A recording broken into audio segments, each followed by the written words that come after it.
Welcome to Influential Entrepreneurs, bringing you interviews with elite business leaders and experts, sharing tips and strategies for elevating your business to the next level. Here's your host, Mike Saunders. Hello and welcome to this episode of Influential Entrepreneurs. This is Mike Saunders, the Authority Positioning Coach. Today we have with us Rob Braiman, who's the founder of Cogent Analytics. Rob, welcome to the program. Mike, very much appreciate having me aboard today. Hey, you're welcome. I'm looking forward to learning from you. I know that you cover strategic planning and profitability and growth and all these things that entrepreneurs really need. But before we dive into that, give us a little bit of your background and your entrepreneurial journey. What led you to this point in your career? So I had the privilege after my military service of finding my way to a little share of equity when I was 26, 27 years old. And that dovetailed into then me becoming a full partner with another group. I left the first body of equity and found a partner of my own. It was a father and son group that then collectively over the next 10 years, we built 3 companies together. One we sold, and the remaining 2 I sold out to my partner. I think that was circa 2002, 2003. I was going to build another business at the end of that journey, and I told my wife I was going to interview for some jobs, Mike. And lo and behold, I interviewed for a business analyst position and found that next great passion of my life because I was an entrepreneur who was then advising entrepreneurs. Yeah. And I was with that firm, I guess, for about 11 years and really had a desire to disrupt what I saw as some of the challenges and problems in small business advisory services. I typically believe entrepreneurs are the most underserviced category of business professionals. You know, most consultancies or advisory groups like the big money. And that's just not what's driving me, Mike. I love the entrepreneur class. I always tell the joke, I work with entrepreneurs because I are one. Yep. I know it's a bad joke, so I apologize for that. But, people, who choose to, take the leap and become an entrepreneur, the challenge and the vigor and the commitment it takes to be successful in a small business, and that's just my passion, Mike.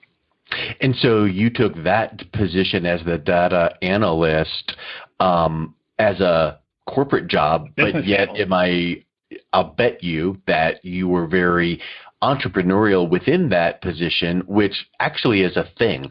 I teach marketing for several universities, and I taught a class once, and it was all on intrapreneurial, kind of like, the internet, but then companies have the intranet. Well, when somebody can be intrapreneurial, they are being entrepreneurial within the umbrella of this organization, and that's the best employee to have because they're working within the confines of the company, and I will bet any entrepreneur out there would love each one of their key positions, VPs of whatever, to be intrapreneurial because that's how you have that constant growth. Did you find that in your position there as well?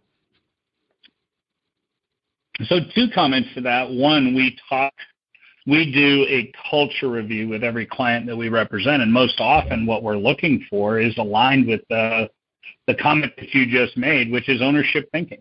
Yeah. And ownership thinking should be at the youngest level of any business endeavor. You want all your people taking ownership, not just of their role, but also have a clear mission, vision, value in and around what they're doing every day, right? The more ownership that they take and a voice in being able to make a difference in the organization they represent just makes the company stronger.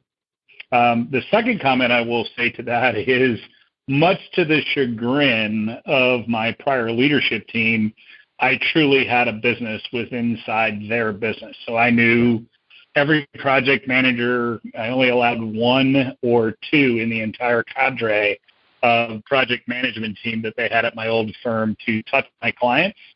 And I knew every consultant by name. And most often was very covetous about the people who I would allow represent my clients, because to me, my reputation, my commitment to my clients as a business analyst clearly had to carry forward in representation. And I was very, very, very, that to me, that was a closely held behavior and truly was intrapreneurial as you describe it. Yeah, I mean, put any name you want on it. It's a mindset. It's a vision and mission within the firm. It's something that should be done. And really, we can go down a whole other path, which we don't need to, but the word innovation is unique because I think a lot of people feel like, oh, to be innovative, you have to do some brand new, earth-shattering new thing. But in reality, innovation is just going, okay, what are we doing right now that's kind of working and fine, but could we do it better? Could we do it bigger, better, faster, stronger, whatever the case is? Well, when that mindset is in an organization, now they're looking at marketing. Can we do that a little bit better? How can we improve, polish up? Hey, how about operations? Could we make it a little bit more seamless that way? And if you can make that, 1% improvement or tiny, it doesn't need to be, hockey stick improvements when it becomes that compound effect. And I think that's a really, it appears to me like that's one approach you take with your clients currently, because you have to make these incremental improvements across an organization, and then all of a sudden it gets that critical mass. We use the words fractional improvement, yeah, or improvement on the margin. So very rarely will we see organizations make what I call full evolutionary change in a short window of time.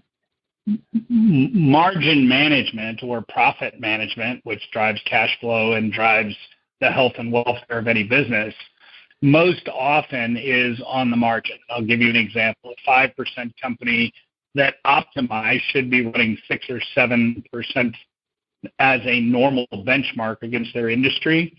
That variance of that 2%, regardless of the size, is substantive to cash flow in the business, retirement of debt, and right down to the small business owner's ability to take a distribution, which they rarely plan for. It more becomes ancillary to their compensation than a purpose of their compensation.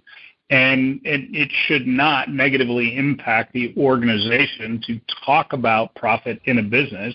It should be a feature and function of the organizational structure that you implement.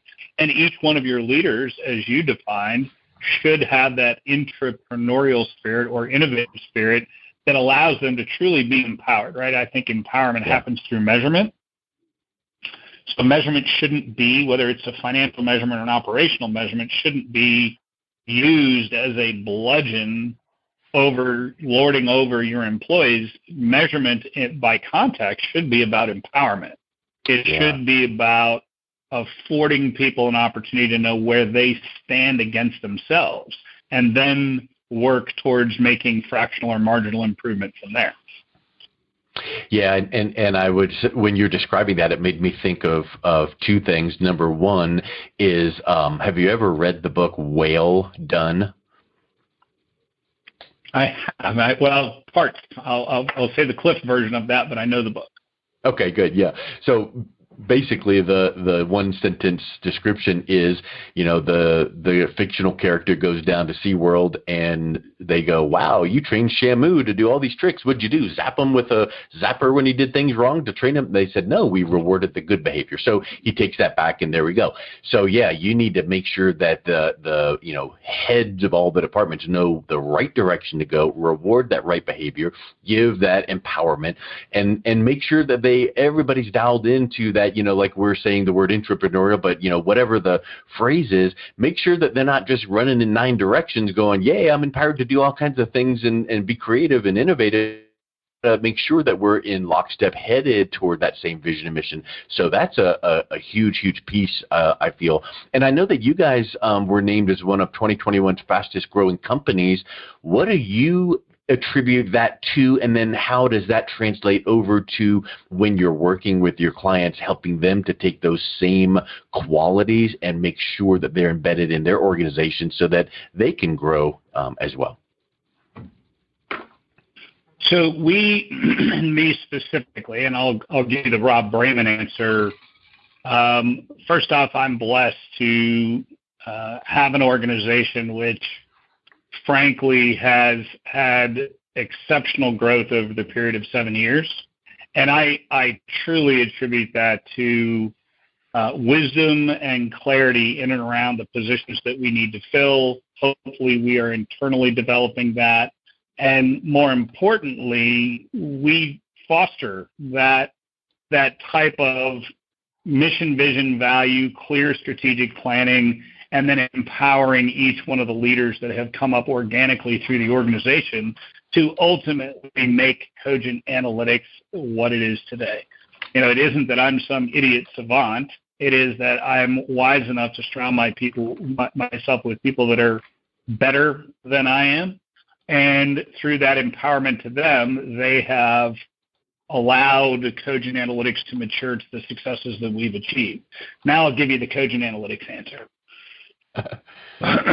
Every single business has an opportunity to mature. You can't outgrow your socks, right? You have to manage within the cash implications or investment implications that you have. There's only so much liquidity, so you can't grow so fast that you can't pay for growth. That is the number one killer of businesses. Set that aside for a second. There are 4 fundamental pillars to business. Business development, which is comprised of selling activity and the marketing. Then you have organizational engineering. We call that the people pillar. The process engineering, or how do you effectively and efficiently bring your product to market and sell your product in market? How do you do what you do? And then lastly, how do you measure performance? Again, financial performance and operational performance. I always think operational, if you're managing the scoreboard during the game, if you have well-defined objectives and you're managing the scoreboard during the game, then it supports all of the other pillars. So it supports operational management, it supports your organization, it supports your business development team, and it truly is about managing your business to a minimum mandatory profit through high performance and high engagement. So I'll give you both answers, the Rob Braiman answer and the classic Cogent Analytics answer, which I had a part in inventing that as well. I would think so, yeah, for sure. So in those pillars or those main categories, where are you finding most of the companies you work with? Where's the low-hanging fruit to come in and make some pretty good changes pretty quick, where it's like, hey, you're losing profits typically is here, or hey, to increase your business development, we need to do this. Where's some of those low-hanging fruit that you guys see? No, great question. We do a discovery with every client. So imagine that every client that we work with, and it doesn't matter whether they're a startup, sub $2 million, or they're a 200 million multinational corporation that is privately held. It's because we only deal with privately held companies. That is the spirit of Cogent Analytics. But the pillar system, right, the profit platform that we use as an approach to client is a definition of your question. So when we do a discovery, we're looking at business development and how your go-to-market strategy is supporting measured growth. Organizational structure or organizational engineering really is about retaining people, training people, building the right culture, mission, vision, values, so that you have a highly energized organization all supporting the cause going forward. Operational management, which is, again, that delivery, and we see gaps there, and we do a full gap assessment, Mike. So, and then lastly, how are you communicating that performance throughout the organization? And that can affect incentivization, it can affect, overarching remuneration, it can affect, how the performance of the job is actually being concluded or conducted. Those are the major gaps that we see in almost every organization that we represent. The other thing I'll add to that is that in and around the profit platform, and if anybody was interested, you could go to cogentanalytics.com, but what it does is it creates a definition for an entrepreneur to evaluate themselves. So we put the profit platform out for them to look internally And we do a lot of that with our white papers and our case studies, because I feel like our responsibility as an organization is to put into the entrepreneurial community enough information so that people first can help themselves. And if they needed to have a professional counselor or an advisor or just somebody to be able to talk through the issues, then we're available for that as well. But the pillarized system, I think, speaks to global issues that happen in every company, and then around, or the profit platform resides within, the strategic planning, what we refer to as the bubble. So most often small business owners start a company because they're great at what they do. They're tradesmen, they have a skill set, they have an approach that they firmly believe in, and they start doing business. And they get their first customers, and then they hire their first employees. Lo and behold, in a short window of time, they've taken a good idea and monetized that in the form of a business, but most often very little structure and appropriate planning endeavors to drive those pillars that are happening that we just described. So if I could, take a moment and really talk about the planning effort, whether it's business development planning or organizational planning or strategic planning for revenue, you have to be mindful that the science of business is a science. It's not just doing what you do every day. And I'll tell you what I told a client yesterday. It really is a function when you decide that the business of the business is more important than the business that you do, you will have your arms around this dragon that you've built. And it was a profound moment with the client. He understood exactly what I meant because he was still a doer. Yeah. Instead of really thinking strategically about his company. Sorry for the very long answer around a short question. No, it's wonderful, and it made me think of the Michael Gerber E-Myth quote or concept of taking time to work on your business, not just in your business. And, the business of the business, what is it that we're really doing? And, in fact, have you ever heard of the concept called hiring a milkshake? Yes, I have. It really made me think of that as well, because it's like people don't really need this. They're coming to your company for something bigger. And when you can tap into that and speak to that, whatever that is in that industry, now you're providing that solution and they see you as that provider that is meeting that need in a way that they never would have thought possible, because it's like, wow, you almost got into their head. So hiring a what? Fill in the blank. Milkshake is, Google that. You can see what that answer is. It's really a deep marketing psychology concept. But I think if every business owner can do what you just described, it really brings out the, depth that needs to happen in understanding your customer and then really truly understanding the solution you provide and making sure your marketing messaging communicates that well. And at that point, hey, it should be a partnering up together and let's lock arms and get her done.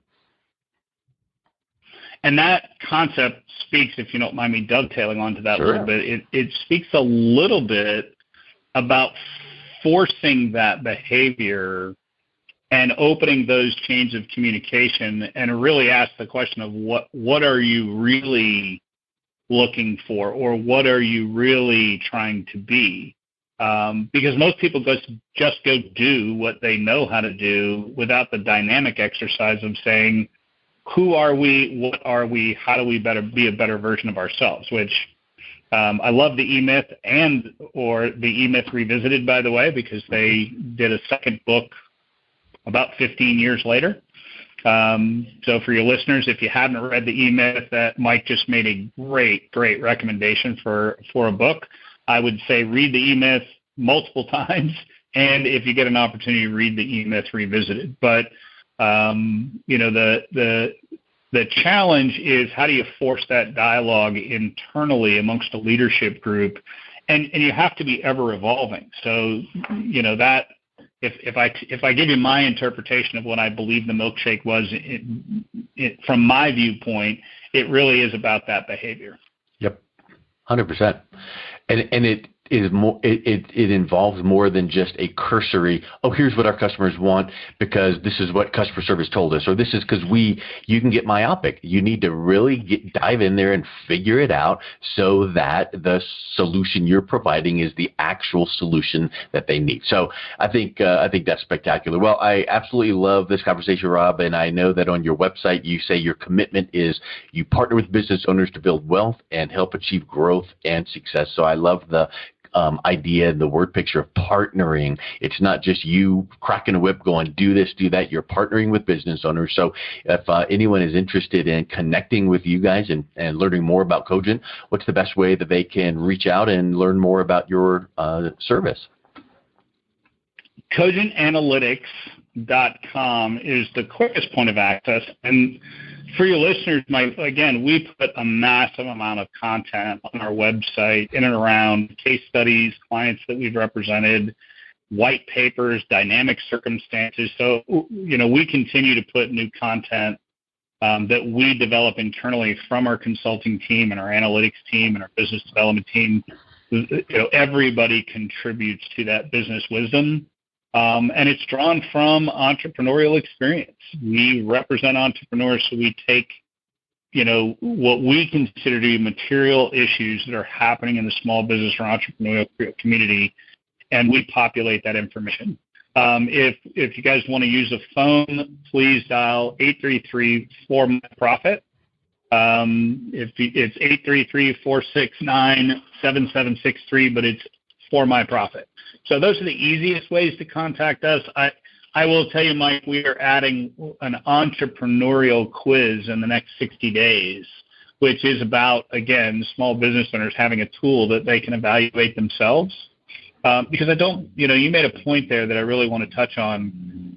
I don't think in advisory services we can ever go do something to our clients. It has to be a with process. It's their business. It's their family. It's their life.